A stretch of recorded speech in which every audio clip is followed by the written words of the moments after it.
ಕಾವೇರಿ ಜಲಾನಯನ ಪ್ರದೇಶದಲ್ಲಿ ಚುರುಕುಗೊಂಡಿರುವ ಮಳೆ 100 ಅಡಿ ತುಂಬುವತ್ತ ಕೆಆರ್ಎಸ್ ಅಣೆಕಟ್ಟು ಸದ್ಯ 97 ಅಡಿ ನೀರಿದ್ದು ಮಳೆ ಮುಂದುವರೆದ್ರೆ ಶೀಘ್ರ ಭರ್ತಿ ಕಾವೇರಿ ಹೋರಾಟಕ್ಕೂ ತಾತ್ಕಾಲಿಕ ಬ್ರೇಕ್.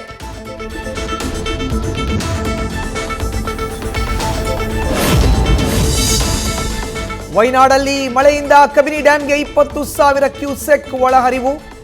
ಜಲಾಶಯದಿಂದ ಒಂದೇ ದಿನಕ್ಕೆ 25,000 ಕ್ಯೂಸೆಕ್ ತಮಿಳುನಾಡಿಗೆ ಹರಿವು. ನೀರನ್ನ ಹರಿಸಿ ಸಂಕಷ್ಟ ಸೂತ್ರ ಪಾಲನೆ ಮಾಡಿದ ಕರ್ನಾಟಕ ಸರ್ಕಾರ.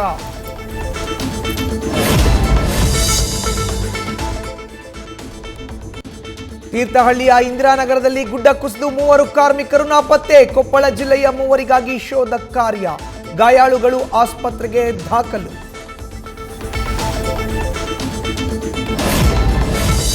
ಚಿಕ್ಕಮಗಳೂರು ಜಿಲ್ಲೆಯಲ್ಲಿ ಗಾಳಿಯ ಮಳೆಯ ಅಬ್ಬರ.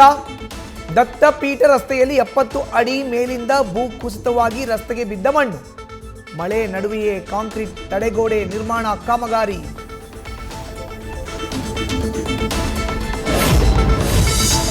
ಬೆಳಗಾವಿಯಲ್ಲಿ ಕಡಿಮೆ ಮಳೆಯಾದರೂ ಅವಾಂತರಗಳು ಹೆಚ್ಚಳ. ಬಳ್ಳಾರಿ ನಾಲಾ ನೀರು ನುಗ್ಗಿ ಸಾವಿರಾರು ಎಕರೆ ಭತ್ತ ಜಲಾವೃತ.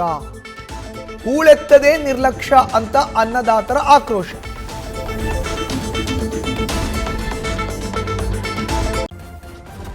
ನ್ಯೂಸ್ ಫಸ್ಟ್ ನಿರ್ಭೀತಿಯಿಂದ ನಿಮ್ಮ ಪರವಾಗಿ.